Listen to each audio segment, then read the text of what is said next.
meeting to order, but neither our chair nor vice chair are able to be here tonight, so that means we have to elect a chair pro tem. So we have a volunteer from the audience, but is there anyone willing to serve as chair of this meeting, or anyone who'd like to make a nomination? I would accept that, just for this meeting. I'll do it for this meeting. I was just going to nominate you. So. Perfect. You are looking over there going, I got the falling under my breath. Thanks, Leslie. I was giving you 5 seconds. I was going to you were number 4 on the count. Oh, I'm sorry. Is there? Are there any other nominations? Yeah. Any other suckers? All those in favor? Any discussion? All those in favor of having Leslie serve as chair pro tem? Okay. Is there an actual vote for that? Yes. Okay. It was unanimous. So Lauren? No. Leslie nominated herself. Okay. No, I volunteered. I nominated her. Somebody second that? Jason did. yes, he raised his hand. Now I have to get my book up. Let's start with the Pledge of Allegiance.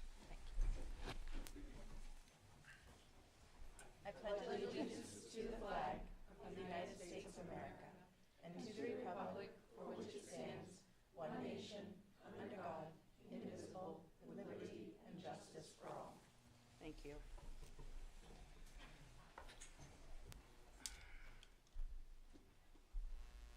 Okay, so mine isn't coming up. Oh, public Okay. comment. Yeah, anybody for public comment? Open at 6:04. Yes, sir.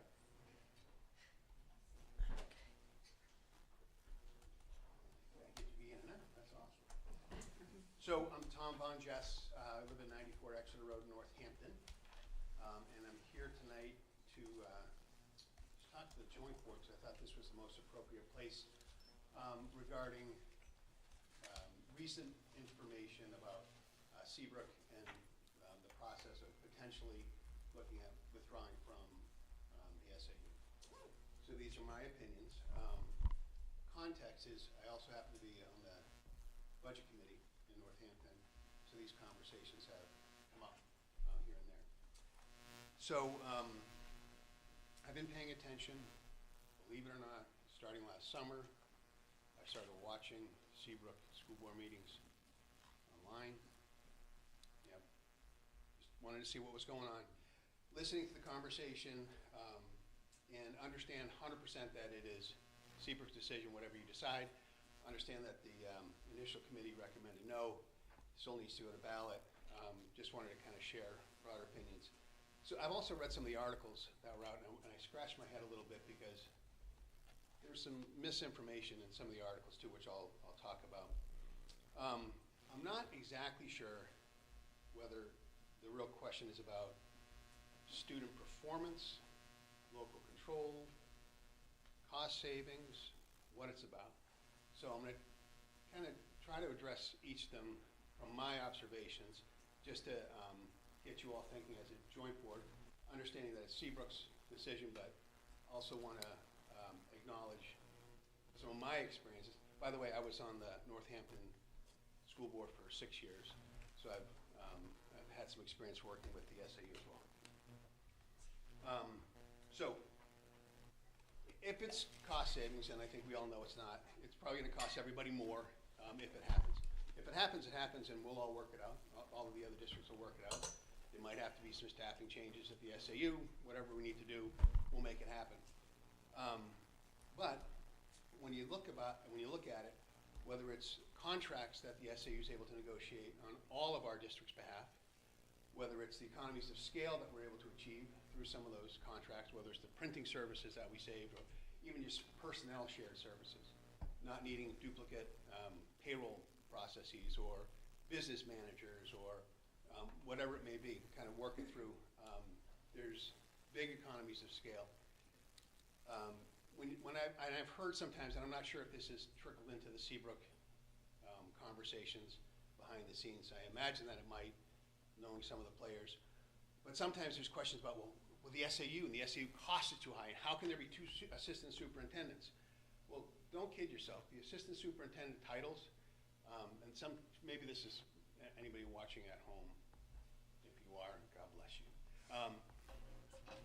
It used to be that there was an assistant superintendent for curriculum and instructional, instructional design, and then a director of special ed.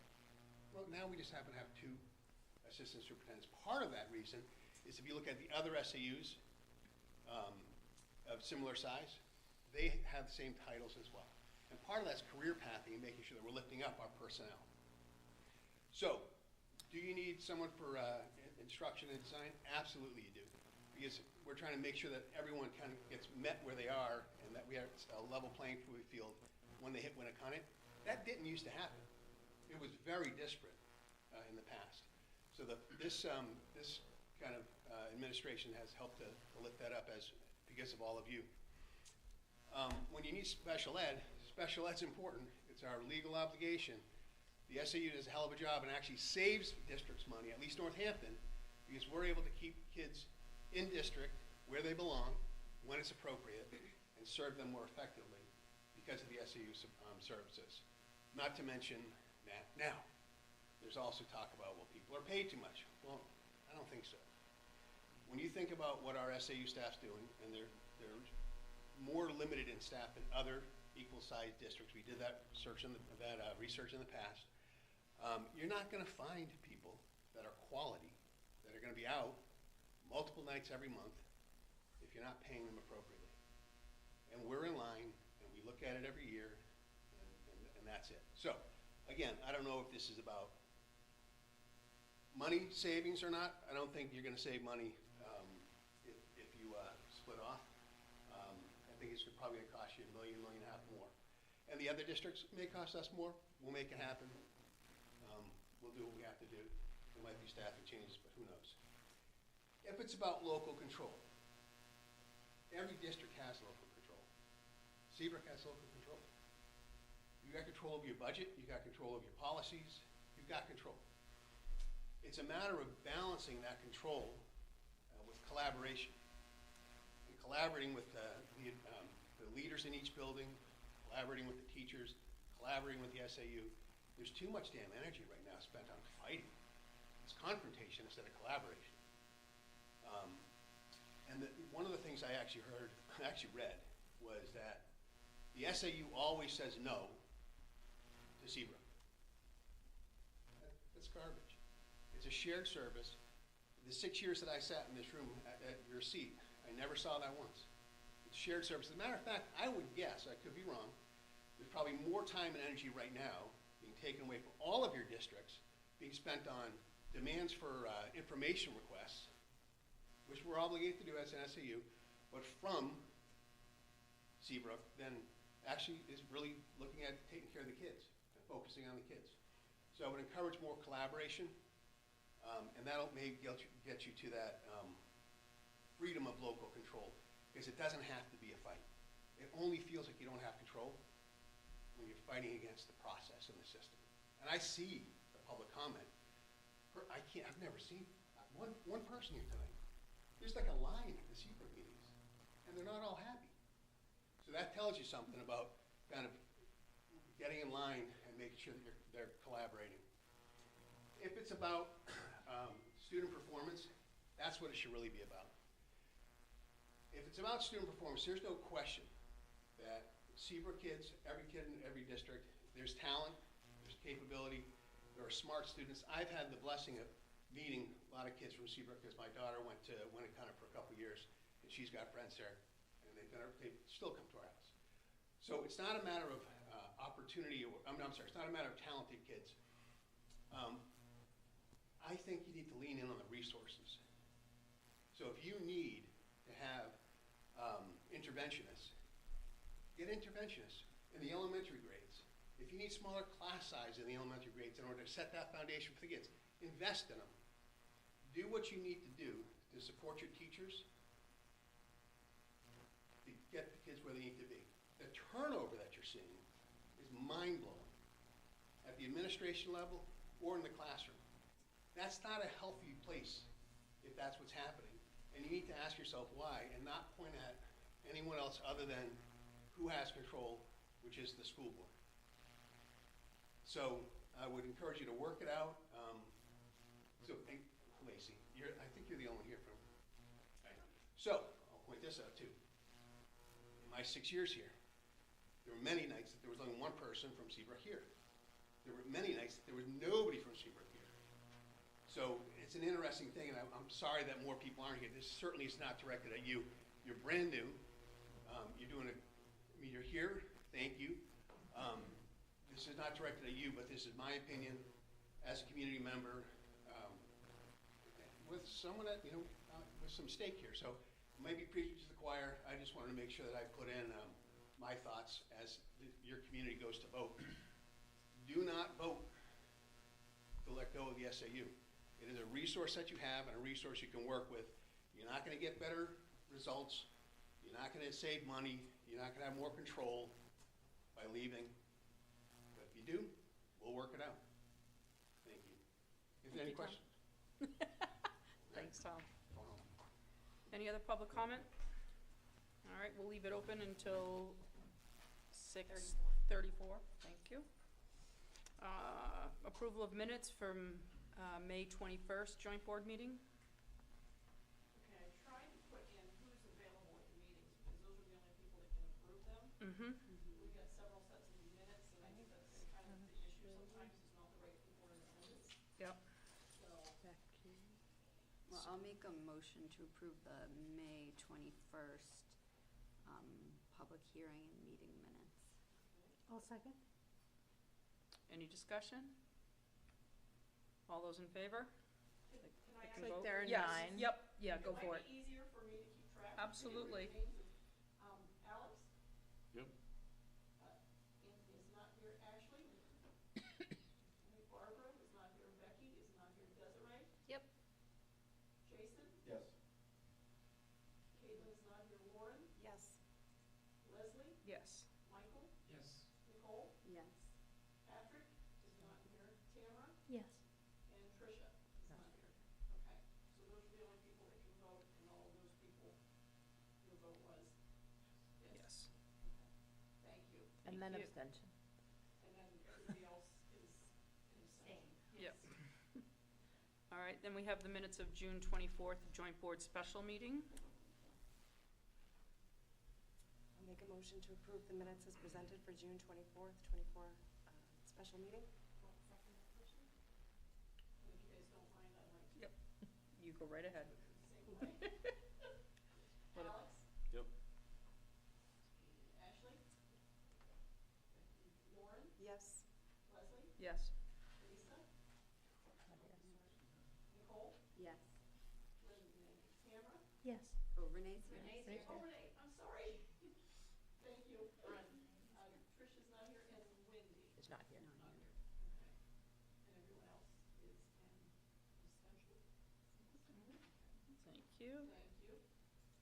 And the May 7th, 2024 Operations Committee meeting.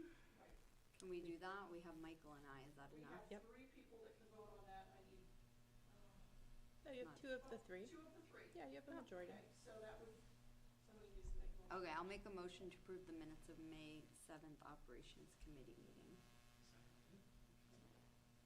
All those in favor? Sorry, Just us two. you do it. Michael and Nicole. The next one I think we can't do though. It's only No, names. because there's only you here, right? Yes, we don't have. So we'll wait. We'll wait on that one. Renee or Anthony. Yeah. All right. Okay, we got rid of 3. Yay. Thank you all. Matt, budget proposal, please. This is why you all came this evening. It is. I love that Matt clears his throat before he steps up. And it's budget season. It's budget.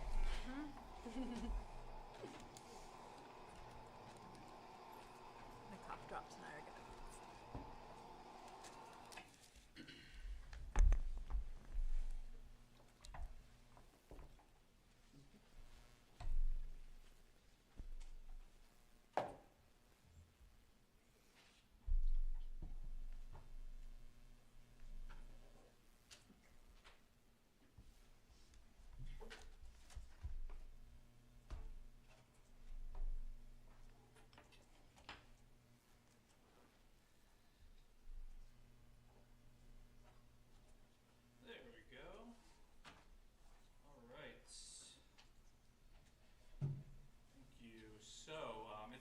the year.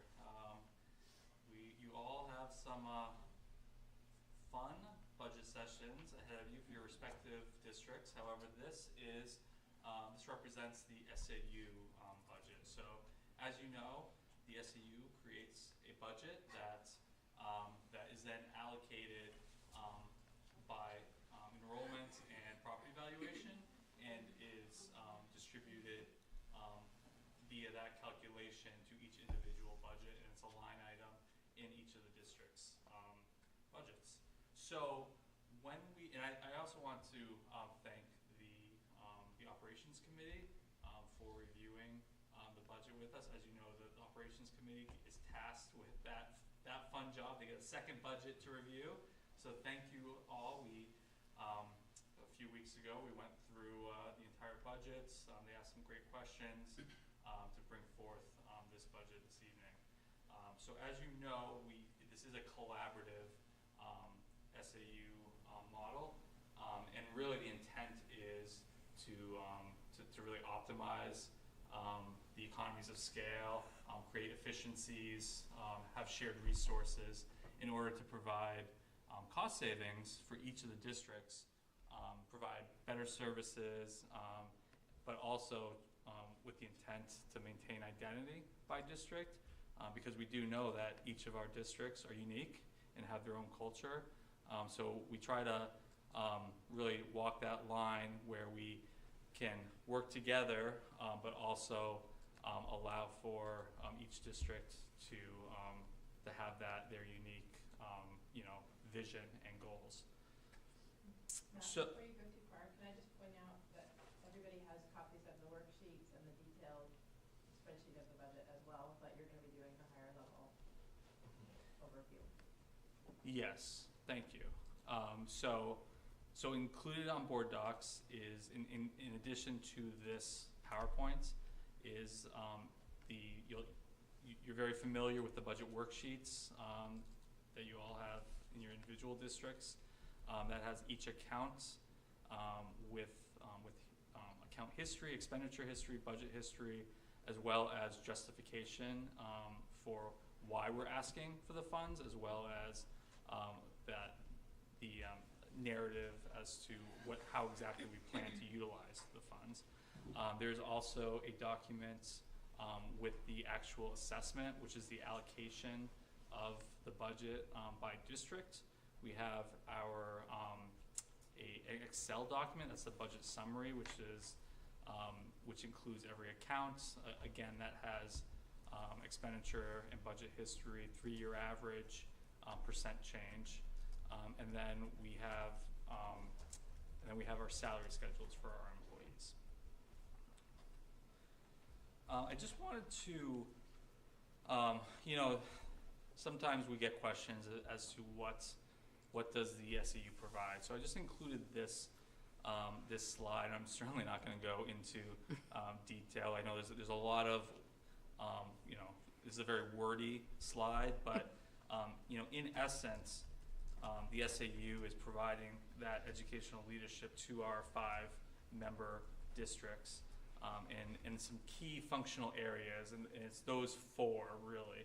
So, what we do is, we provide an overall vision and leadership, implementation of curriculum, instruction, and assessment, as well as a staff evaluation. We offer public communications and community relations, the business and finance functions, so that would be kind of the budget, AP, payroll, those items. We offer planning and direction of student services, so that would be special education, which is a really important area because we're looking at special education at a holistic level, where where can we provide programming to save money, where can we share resources in order to offer our students and our districts the best services and save money. We conduct personnel management, general operations, maintenance, and capital improvement.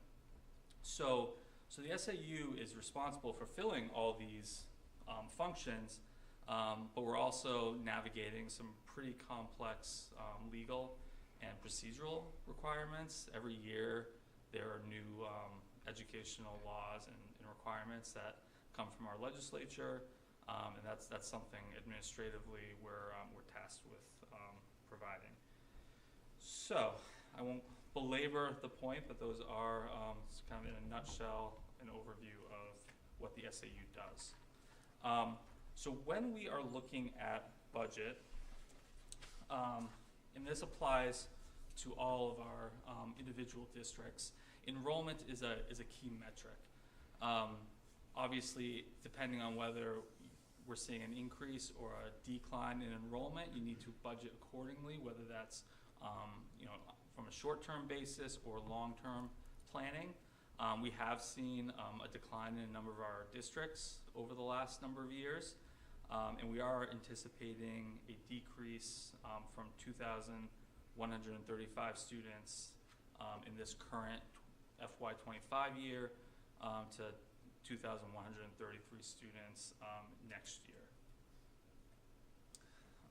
So the proposed budget is $2,214,460, inclusive of revenue and fund balance, and this reflects a 0.39% or $8,508 increase from prior year.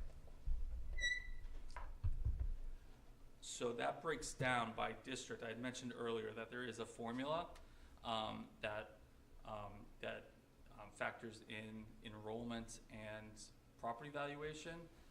So you'll see the allocation by district. It's not going to be 0.39% increase for each district. It's going to it's relative to what the other towns saw in enrollment increases or decreases and property valuation. So for next year, Hampton Falls is seeing about a $9,000 increase. Winnicunnet's seeing a $18,000 increase, whereas Northampton, Seabrook, and Southampton are all seeing decreases. And included in that budget, we have a few budget drivers. The SAU budget is primarily salaries, so it's people. So the largest kind of budget driver is always going to be people, and that reflects the cost of living adjustments. So we benchmark our cost of living adjustment SAU-wide for all of our non-union employees to inflation. And we utilize the Consumer Price Index, CPIU, from our geographic region, Portsmouth, and that was 3.5% this past year from July of 2023 to July of 2024. So that's what we're proposing. You'll see in each of our individual budgets. Additionally, related to personnel is benefits. Our health insurance saw a pretty significant increase, not because of the rate increase. We actually have a 4.8% guaranteed maximum rate for our health insurance premium increase, and that's the max. We will get the actual rate in March. However, we typically budget for the maximum because that's oftentimes what we receive for a rate increase. However, it's always an 18-month trailing claims history that rate is determined. But really the increase in our health insurance was a result of personnel changes with benefit selections that were higher than in the prior year. So, for example, if you see a staff turnover and you have a member who was opting out of health insurance or was on a single plan, and then the new replacement took a family plan, we see an increase in health insurance. And we had two such cases that where that happened, and we saw a pretty significant increase. And then finally, we are proposing utilizing the unreserved fund balance. So this is something that we haven't done in a few years, but historically we've utilized the fund balance that we maintain to reduce the budget and the burden on each of the districts. So embedded in this budget, we are proposing $100,000 use of fund balance. We currently have a balance that's higher than what we had, what we were targeting. So we're about $386,000 in unreserved fund balance. So we're suggesting we bring that down by $100,000, reduce the burden on the districts, and that brings us in line. I'll note that that unreserved fund balance is the only safeguard for the SAU. We don't have expendable trust funds like the districts have. So, you know, should there be any unanticipated costs, whether it's a building issue or some other high cost item, the unreserved fund balance is our tool to utilize in those cases. I'll also note that we've been building up that unreserved fund balance with the plan to utilize those funds for capital projects. So we know we have a roof project coming up. Actually, we were anticipating needing to replace the roof really last summer or this coming summer. However, we monitor that roof on an annual basis, and our roofing consultants, it's actually been aging better than anticipated. So we're estimating it's probably going to be closer to another 3 to 5 years until we need to replace that roof. He just did an inspection this September, and it was in much better condition than we had anticipated. So that's good news. You know, we have included in the budget worksheets rather, you'll see there is a long-range facilities plan. So it's the largest item is that roof project. We also have some leaking basement, so like some foundation issues that they're infrequent at this time, but we'll likely look to address at some point in the future, particularly if it worsens. At this point, it's not a major issue. And then one last note, facilities related, is we're currently not fully ADA compliant. We are grandfathered in, and we're okay from a code perspective. However, it might be something we look to address in some future years. That would be a substantial investment because that would require installation of an elevator. So it's at this point, it's not it's not something we need to do, but just something on our radar. So I had mentioned the cost of living adjustment. I just wanted to point out that's a proposed COLA that'll be across the SAU for all of our non-union employees. That includes our administration, our administrative assistants, our technology staff, our food service workers, our facilities workers, and that's it, unless I'm missing one other department. So, like I said, that's benchmarked to inflation. We've been doing that for the since I've been here. And it's a good way to, we're always a year behind because, inflation is backward looking. So it's never going to match up perfectly, but over time that does, we do, it all evens out. So at this point, we're going to go into each individual functional area or department. The first being improvement of instruction, which is budgeted at $42,661. That's a proposed decrease of $1,120. And this is an account that provides professional development funding and salary support to continue the Portrait of the Learner initiative. It's our curriculum work, so we offer stipends to teachers to conduct curriculum work on an annual basis.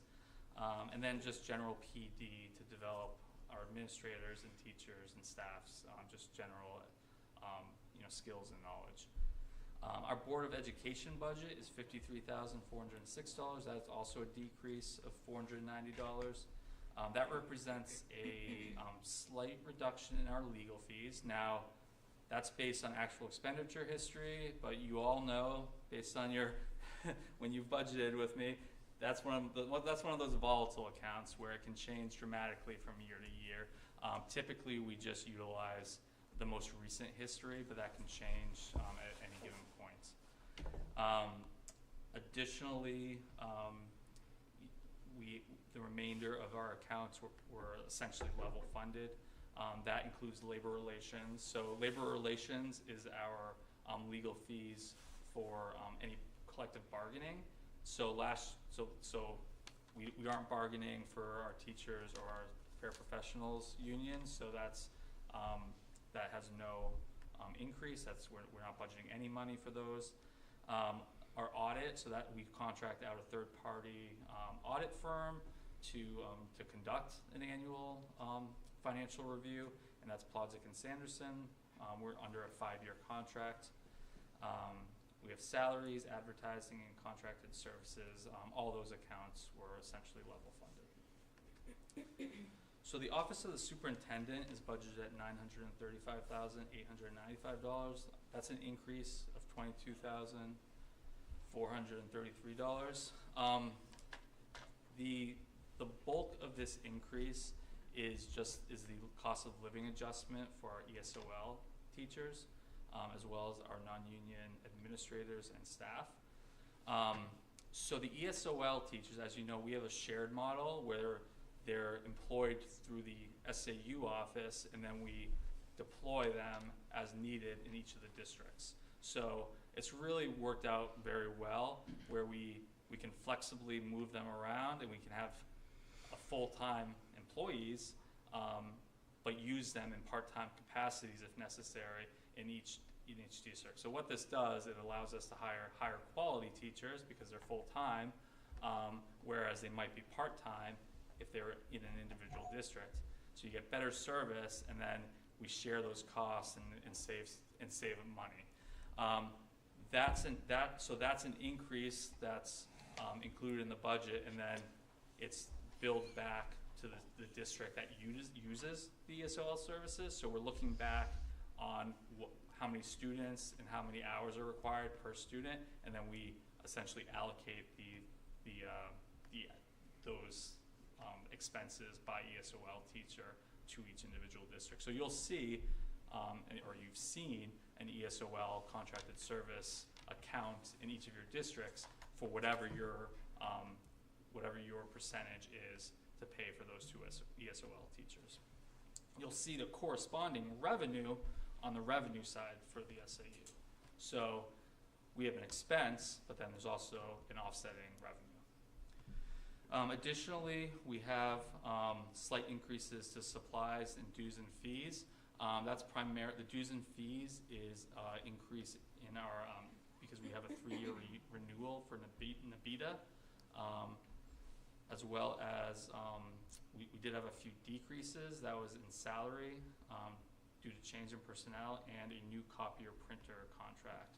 So our contract with Canon expired, and we did, as you know, we came to each of the districts for a new copier printer contract that we awarded the bid to RICO. So we are seeing savings in all of our districts based on that SAU-wide contract. I'll also note that when you look at the salaries worksheet in this department under administration, we've increased the travel allowance for the administrators from $1,500 to $2,250. That $1,500 has been in effect. We looked back at least 18 years where we had these budget pages, and it's been $1,500 for the last 18 years. So what I did was I looked at the IRS federal reimbursement rates 18 years ago versus today. It was 44.5 cents. It went up to 67 cents. So I just made that corresponding increase for the travel allowance. Additionally, So this department includes the superintendent's salary, the assistant superintendent, director of curriculum and assessment, all our administrative assistants. The assistant superintendent's salary reflects no cost of living adjustment, so that is both for the assistant superintendent for student services as well as when you get to fiscal services for finance and operations. As you know, we created salary schedules based on a comparative analysis for salaries in our geographic region, and then every 2 to 3 years, I'm checking in on, hey, where do the salaries fall? And that salary schedule is getting to the higher range for assistant superintendents. So we're actually proposing to not provide a COLA. In lieu, we'll be increasing the 403B contribution by 2%. So it's a slight increase, but it's not the full cost of living adjustment. Our human resources budget is $176,126. That's an increase of $8,743. And that just reflects cost of living adjustment and step increases. Fiscal services is budgeted at $577,516, a $10,873 increase. So this reflects cost of living adjustment and step increases for the finance team, offset by a small decrease in our financial software costs. And as I noted, it doesn't include a COLA for my position. The building budget is $35,716. That's an increase of $1,426. Our building account, funds are kind of the normal repairs, maintenance, cleaning, electricity, insurance, furniture, and supplies for our lovely chalet across the street. Or ski lodge. Ski lodge, I like that, yeah. So- Chalet sounds good. Like Yeah. chalet. So that's that is essentially, it's a $1,400 increase. It's essentially level funded. Moving on to technology, we're budgeting $122,939, an increase of $883. Again, that includes the the salary cost of living adjustment for our systems and database administrator. It includes software, technology equipment, maintenance, and our information access fees. The information access fees is our internet. So moving on to employee benefits, we're budgeting $707,386, an increase of $84,027. So that's the big increase for this budget. As I had mentioned earlier, it's primarily due to changes in personnel, and that resulted in higher insurance costs based on their elections. Additionally, as I noted earlier, the 403B contribution is increased as an offset to the cost of living adjustment for the assistant superintendents. And then we did have a reduction in New Hampshire retirement system, employer match. So every year we're notified by NHRS as to the employer's contribution for the retirement system. Typically that's an increase, but this year there's a slight decrease. So we are recognizing savings there. And then finally, I'll note that our unreserved fund balance is $386,708. And as I had mentioned earlier, we're recommending using $100,000 of it. Oh, I don't know if you. that'll help. Oh, you go ahead.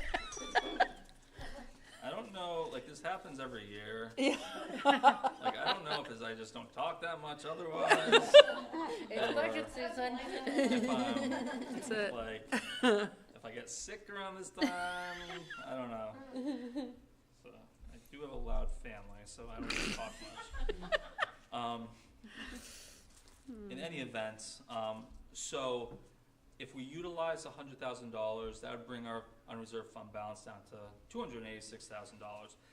However, this is obviously at the discretion of the joint board. So I did actually, the operations committee suggested that we provide some different options for the joint board to consider. So that's what this chart is.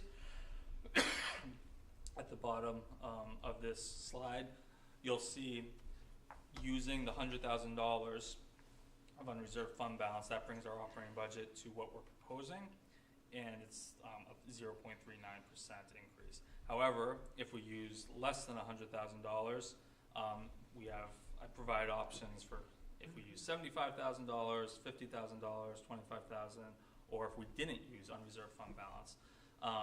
So if we didn't use unreserved fund balance, the overall budget would see a 4.92% increase, which is pretty modest considering that we had a large spike in health insurance costs based on those personnel changes, and then you had the 3.5% cost of living adjustment, which is, like I said, salaries and benefits are the bulk of the budget. So, yes. Is it worth looking at what it would cost to level fund to last year? And question one, do you now put on warrant article to 28 or whatever to bring that up back up to 300,000 target if you use the 100,000? So whatever we're going into offset that, when do you propose a warrant article to the towns to put money back in? Yeah, so we don't have warrant articles for the SAU. That's unreserved. How we fund the unreserved fund balance is at the end of the year, if we didn't utilize the funds, whereas the districts, you have to return that to the town by statute, and that's used to offset tax assessment, or it's used to fund an expendable trust, or you can retain it if you have a fund balance retention fund in your district. At the SAU, we don't have those options, but the SAU is allowed by statute to keep any unused funds. So that's where the unreserved fund balance is it comes into play. Yeah. So close to zero. What would that take, 150? I don't know. A 0% increase Yeah. would be an additional 8,500. Interesting. So you'll see. So the proposal using $100,000 is 0.39%. If we used $108,508, it would be a 0% increase. Yes. So I have a burning question regarding this topic, and if this might be the best time to propose it. So my first budget as a school board member was in 2012, and that was 12 years ago? And the SAU max at that time for an appropriation was $100,000. And since I heard you say that you're looking at the allowance for board travel goes back, there hasn't been an increase in 18 years. I'm wondering if maybe maybe it's an operations committee issue, but I'm wondering if we up that sort of, and I don't even know if it's a policy that if that max is $100,000, that's just sort of what we've done over time, so it's sort of turned into a norm. But I'm thinking, after 12 years, might we want to up that allowance a little bit? I don't know what the process for that is. It just seems like Are you saying a target to keep the unreserved, like what level to keep the unreserved fund balance? So right now, or how much to withdraw? How much we can withdraw, but that might then require us to think about a higher, like say $500,000 might be more of a comfort zone in this economy. I'm just throwing out potential numbers here in light of what world we're living in right now. I could see my way to more than approving $100,000. That's just me speaking personally. But I would want to know from maybe the operations committee, the finance folks, is $300,000 enough? is it something that we need to think about maybe in the next couple of years, upping a little bit? I know we did that with the special education trust. We went from, I think, 100 to 200 to 400 even thousand dollars But we can't as a fund trust it fund. that way. It only gets funded if we have extra money left over in I the know budget. that, I know that very Okay. well. I'm just saying, if our target, if we revisit the need to raise our target, So when I started in 2016, there was kind of an unofficial target of $100,000. right. And Target we, of keep, To- when to you say withdraw. target, to you mean. keep, no, to like, keep To any keep the withdrawal, the to unreserved keep fund any balance. withdrawal would not exceed $100,000. Well, Right. so, They're saying Keep two the different unreserved things. fund balance at $100,000, but that target has moved since 2016 to the $300,000 target we have now. and part of that is our plan to utilize it for capital projects. That, So I wasn't, so I'm not aware of a target for how much to withdraw. So but that was, again, I started in 2016, so that could have been before my time. well, all I know is that we've never voted on anything more than $100,000. That's my point. Yep. And should we propose at some point that we revisit that limit in light of a 0.39%? I mean, really? It sounds like it's a legacy ceiling, though. It wasn't any policy. Exactly, exactly. It was like, you know, historical And precedent. who's all Practice, about not- breaking through ceilings, you know? Well, 0.39%, I think it would show, you know, I mean, to keep a level funded in this day and age, it's, you know, it'd speak a lot, I think. But, you know, food for thought. What Yeah, Did you but- say 8,000 or 80,000? 8,508. Yeah. You know, just pump, you know. To make, that's just so. so that'd be, we would be withdrawing $108,508. So very close to where we are now, or what we're proposing, rather. Well, we have the power Now, to do it and the Keep in capacity, mind, so, I don't know. so whatever, if we decide to use the unreserved fund balance this year, whatever that amount is, next year, we're gonna be artificially lower by that amount when we're budgeting. So you'll see kind of a little bit of a bump It's gonna go up a lot, next yeah. year. So we wanna, and that's where you wanna be somewhat prudent with how much we use. Like we feel pretty comfortable with the 100,000, but keep in mind, next year will be essentially $100,000 in the hole. Plus all the increases for next year. Plus Pay, what you- pay increases, Mhm. health insurance. But then you do make some back, what would We those could be? potentially use more unreserved fund balance, but then you're just kind of kicking the Hedging that. can down Yeah. the road. So, And is it likely we're gonna have extra money to even put in at the end of this year? Probably. I mean, it's been that way almost every year I've been on Did this you put board. money in this Yeah, year? that's the, I mean, it's historically, every year. We do, what roughly is, It's this dance so that we do. we added this past year about $50,000. Now, keep in mind that health insurance deficit that we're looking at for next year, that's hitting us this year because those are people that are in our office. So when we get to our expenditure report for this current school year, you're gonna see our health insurance is a deficit of about $82,000. Now, I don't think we're not gonna be $82,000 in the hole. I think we're already looking at ways we can recognize savings to offset that. However, there's only so much we can do when we're such a small budget, primarily people. So going into next year, I don't anticipate contributing to the unreserved fund balance. That being said, the following year, there's no reason why, unless, who knows, right? We're speculating, but in a normal year, yes, we do contribute to it. So you're saying at the end of June 30, 2025, you don't envision putting any more money back in? As of today, because of the Because health, we're behind. because of the health insurance deficit we're dealing with right now. So we won't put any more money back in? We're over 100,000. As well, we have that capital fund that we'll need to withdraw for the roof in 3 years.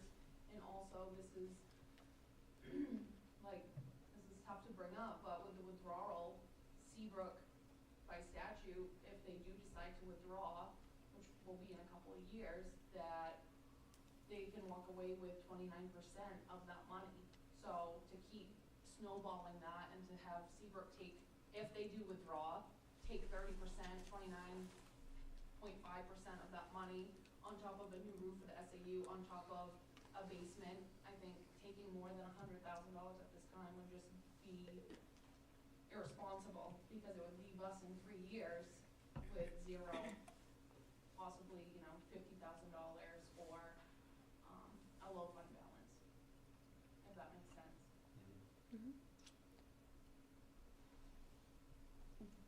When was the last time we made a significant withdrawal from the unreserved fund balance, and what was? $78,000. We were just looking at that spreadsheet. It's in your SAU budget summary. Yeah, If you I look at saw that that. summary sheet, there's a 3-year history. And go to page 2. Was that just for the operating budget, or was that for a special cost? It was just the same situation we're in kind now, of thing. so. Okay. I think reevaluations that year. I think that was the siding and window project maybe on the SAU. So, Oh, the windows, yeah. So we, again, we've been trying to utilize the unreserved fund balance for these capital projects, so that was the intent at that point. So if we're able to trim $8,500, we would be at a level budget, right? Yes. Okay. But again, I'll note that doesn't necessarily mean it's level allocation, because we had Sure, district-wide, but. each individual district will see either an increase or a decrease. Mm-hmm. 3 of our districts are seeing a decrease at $100,000, 3 of the districts are seeing a decrease, and 2 are seeing an increase.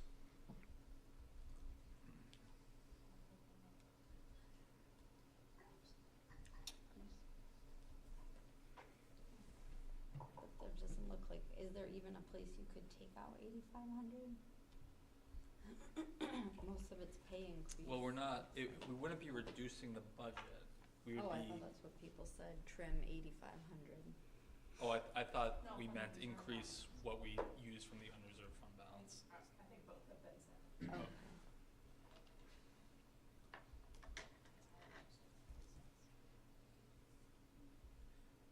Oh, This is a pretty lean budget, so I don't have any suggestions for Where to cut. necessarily to reduce a line item. I think in this day and age, coming at people with a 0.39% increase, I can't see where anybody's gonna tell us that we're not fiscally responsible. I agree, yeah. It What should, was you that know, but for that much money to be zero. Yeah, I'm just playing with the optics here, what gives us, I am too. yeah. But 0.39 is fantastic. Yeah, and I just don't want us to get wrapped up in legacy Yeah. ceiling stuff. I mean, that unnecessarily binds you, in my opinion, but anyway, for future, if I'm not here anymore, like, hopefully that'll get looked at some point. Does this require a motion? It does, yes. Okay, so I'll make the motion. Are we there yet? I don't think we've heard the whole budget yet. Yes, now we have. Okay. Thank you, all right, there's, excellent. I think Desiree Thank you. had a question. Quick question, what was the actual percentage of our increase last budget year? So last year, we had a 2.88% increase. So it's a pretty good one. Go ahead, Lacey, you had a motion? Yeah, so I would like to make a motion to use $100,000 of the unreserved fund balance. Is that worded fine? Rhonda? Okay. I'll second that. Any further discussion? Is that in lieu of making a motion to approve the whole budget, or that's in addition to? We can do 2 separate motions, or you can, we can I can do say it in as addition one. to, that's fine, to make one motion. Yeah, It's to- easiest for- Then motion to approve the SAU21 budget proposal as presented, And that includes 100. and that would As include the well 100, with yeah. the 100,000, Yep. yes. Thank you. Thank you. Okay, so we have a second for that? I'll second it, yep. Any other further discussion? All those in favor? Thank you. Thank you, Matt. Thank you. Awesome. Next, we're moving to, we're all done with it, right? I'll go with the motion. Okay. So we'll do policies first read. So basically, she's back. All but one of those are policies you will have already seen in your local board policy packets.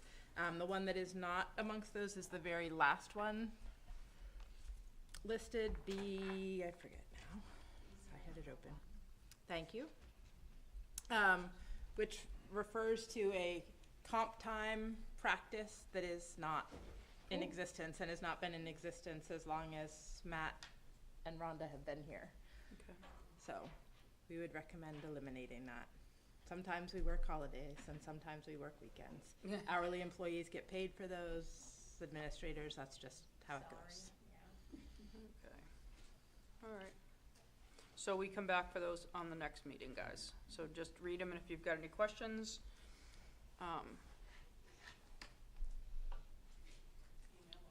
there you go. Financial report. He just sat down. But Do he's you want us coming to back. just read it? No. Yeah, There's really, it's, there's not a whole lot to it. No. We are tracking well with the exception of the health insurance line item. On the expenditure side, on the revenue side, you'll see we have less revenue sources than at the district level. We have the allocated appropriations from each of the districts, but then we have indirect fees for our federal grants. We have banking interest, and then we have the ESOL contributions as well as the energy rebates. So we, as you know, we have the group net metering agreement to monetize our sustainable energy credits. So we get a few $1,000s there as well. I know our facilities committee, we've talked about solar and other things. Has any other facilities committee talked about, going solar as well to try to offset energy costs? Yeah, so we have solar on, we've discussed it in all of our committees and on our CIPs across the board. I've actually worked, we've gotten some proposals from solar companies, and right now I'm looking to get a proposal for kind of an SAU-wide implementation, where you can obviously make a decision based on your individual district, because obviously each district may have different decision points. So it's now more financially feasible with the Energy or the Inflation Reduction Act. Previously, we couldn't really capitalize on the incentives that residential homes receive because we're tax exempt, so we couldn't benefit from that tax credit unless you use a third party, which is what that group net metering agreement is. But it's drastically reduced because the third party needs a cut for that. They add their margin. So now there's more of a return on investment for solar. So previously the return was approximately 18 years to get your money back. Now it's closer to 9 to 10 years for schools. So that's something that we're very interested in, and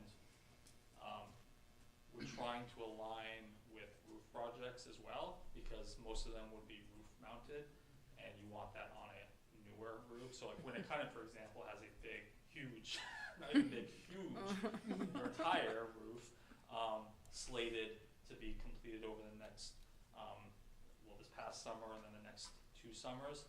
So for Winnicott, we're looking at that following year after. But that's a great question, something that we're very interested in pursuing. and things have changed so much. I know that we looked at it, Winnicott looked at it probably over 10 years ago, and it just wasn't cost effective at the time, so, but it's always being brought up again. So I love the fact that it keeps coming back, and at some point it'll stick, so. I know the students in the Sustainability Club have been interested in this, so I don't know if there's an avenue to have student involvement on something like that. so I haven't had any conversations with the Sustainability Club, but I think that's a great, great suggestion, and I'd love to, I'll reach out to Bill and see if we can I think it's You know, Mrs. in the- Reed, I think she, yeah. coordinate, you know, doing some sort of Yeah. research. That might take some of the work off my plate. There you go. We'll get that $8,500 out of it. Oh, I had a question, I'm sorry, about the policy, the additional policy, the BOO. Was that just for administrative, or is that teachers? Well, I'm just wondering It was in where- place before my time. It's only an SAU policy, so it only apply to Okay. SAU staff. Okay, And none of us here have experienced that policy being in use. is it in contracts that say, corresponding in No. HSBA, like, I even reached out to them, they're like, there's really nothing to back that up. oh yeah, I know, there's There were some- hundreds of policies that are just germane to this place, but I'm I just think wondering, are, Well, not anymore, we've been I working know. very hard on that. my question is, sorry, are there any provisions in contracts that say you will need to you are expected to work holidays or weekends or whatever? Essentially, the work is when the work is, right? Okay, So, so no, not Okay. not explicit. It doesn't explicitly say I will work Saturdays and holidays, but Matt and I have worked on a holiday together Yeah. every year because there's a budget meeting in one of our towns every year on that I'm just trying holiday. to follow the thread. Yeah. And all of our hourly employees, which is most of, or many of the SAU staff members, would receive hourly pay if they had to work on those Saturdays, Sundays, and Okay. holidays. And administrators, it's just part of our salaried role. Okay. Thank you. Alright. Thanks, Matt. Appreciate it. Superintendent's 3-year goal update. Yes, thank you. So I previously had 3-year goals. And now it's that point where we would set new 3-year goals.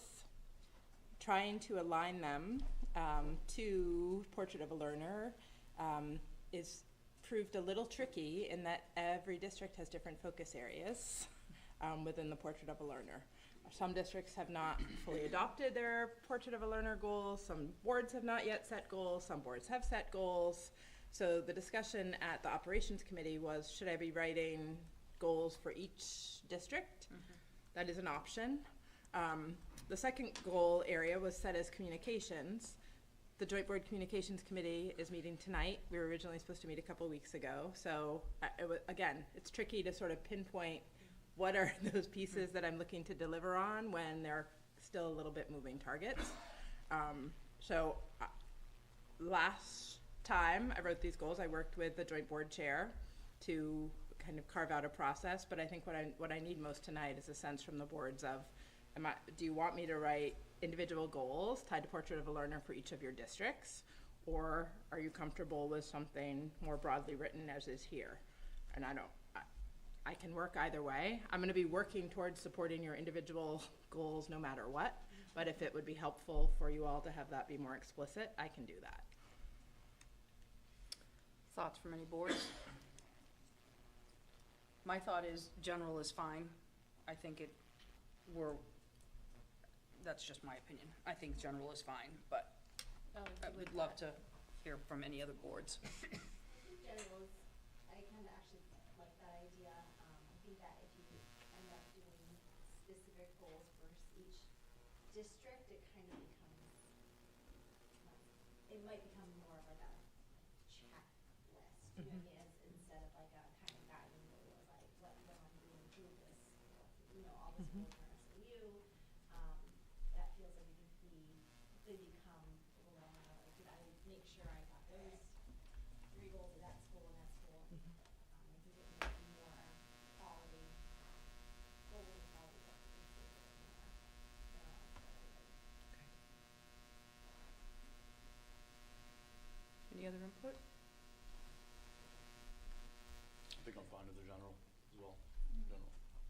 So then, with the board's okay, what I would like to do then is work, I know Becky's not here tonight, but work with Becky to set some of the measurable, the timeframe targets as related to these. I will need the communications committee to meet to lay out its kind of scope of work to fill in that aspect, but I can sort of broadly set report out dates for Portrait of a Learner as well, so that there are some pieces tied to this work. I think that's great.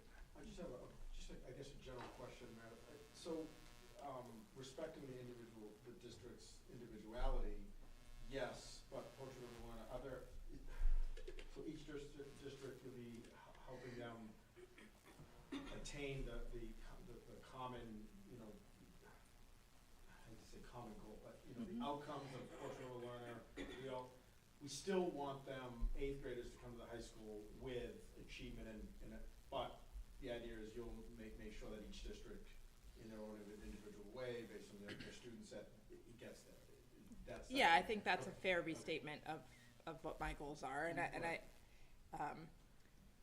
think that's always the work, but I think we have more clarity now about which we didn't when I set goals 3 years ago, about what our shared expectations are and vision for our students as they move forward.